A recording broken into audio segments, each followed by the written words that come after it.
thing. Cats still scared to get in the ring. Mike Tyson comes from a place that you and I would prefer not to even visit. It was a bad neighborhood. It was a survival of the fittest, the basest of instinct. Growing up as a kid who hung around girls a lot when he was a kid, little girls. And he developed a lisp and began kind of talking like a gal. And how he got abused by boys, beat up, and he never fought back. He was a kid who collected pigeons.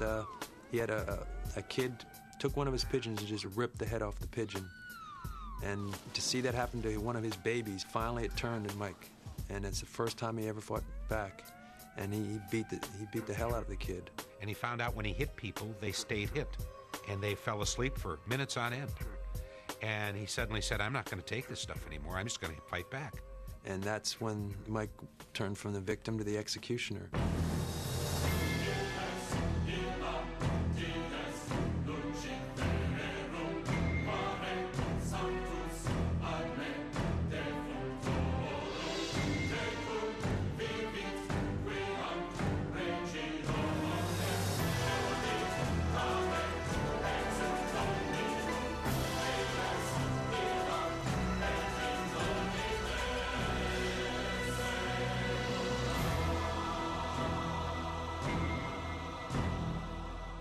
This man was a killer.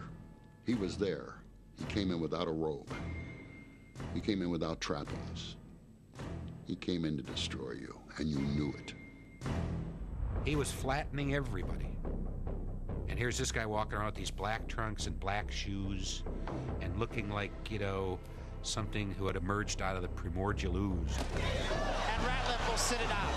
I'm gonna fight, and destruct the world because I'm the best fighter in the world. When Mike Tyson stood in his corner and the bell rang and he banged his gloves together and all you could see were his eyes and they were ferocious and he ran across the ring, there was an adrenaline rush that you had that was just astonishing. He was dynamic, savage, ferocious. Mike Tyson wanted to kill people. Kid Dynamite. He hits you like a stick of dynamite and your head blows off. He was a guy without pity. He did not give a about the guy he was fighting. Nothing. How dare them challenge me with their somewhat primitive skills? They're just as good as dead.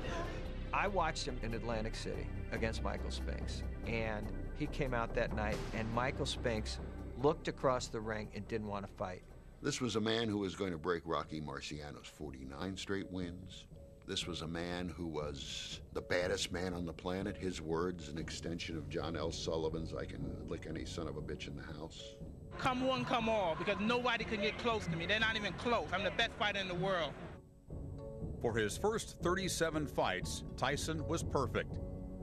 But out of the ring, his life was a shambles, in part due to a borderline personality disorder that would not be accurately diagnosed until late in his career. There's just this up and down cycle because while he was on medication for years, he couldn't fight on it. So for him to be able to fight effectively, he had to go off the medication. People who go on and off their antidepressant medications typically are not well managed. Their moods go up and down with their medications. Their anger management goes up and down as their medications fluctuate. Now, for Mike Tyson as a boxer, if he's going to fight, he needs to go on and off his medications depending on his fights. That is a very tricky thing for Mr. Tyson and those who are trying to help him.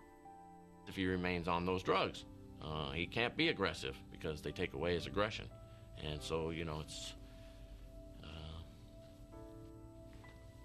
wow. It's just combustible. Tyson's emotional instability was demonstrated before the world at the MGM Grand in June of 1997. Oh, my goodness, he's got a bloody right ear. Holyfield bit by a dirty Mike Tyson. He bites Evander Holyfield, and the commission insists that he get a psychiatric evaluation before they can go further, and they come back with a diagnosis, basically, that anger management has to be dealt with. Now, what is anger management? He suffers from rage attacks. What are rage attacks? They are uncontrolled responses to even minor provocations in which there's anger and aggression, hitting out, striking out. They can be dangerous, and they're not well controlled.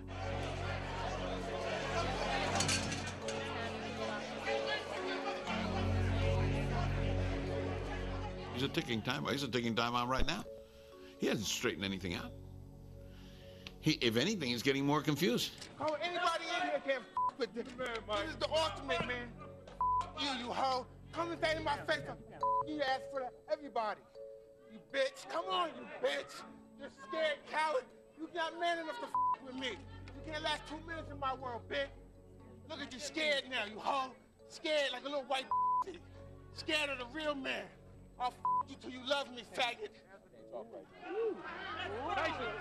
In order to get his anger management under good control, he has to compromise himself as a boxer. In order to be the best prize fighter he can, he has to stop his medications. So no matter what happens, I think he has a difficult road to hoe.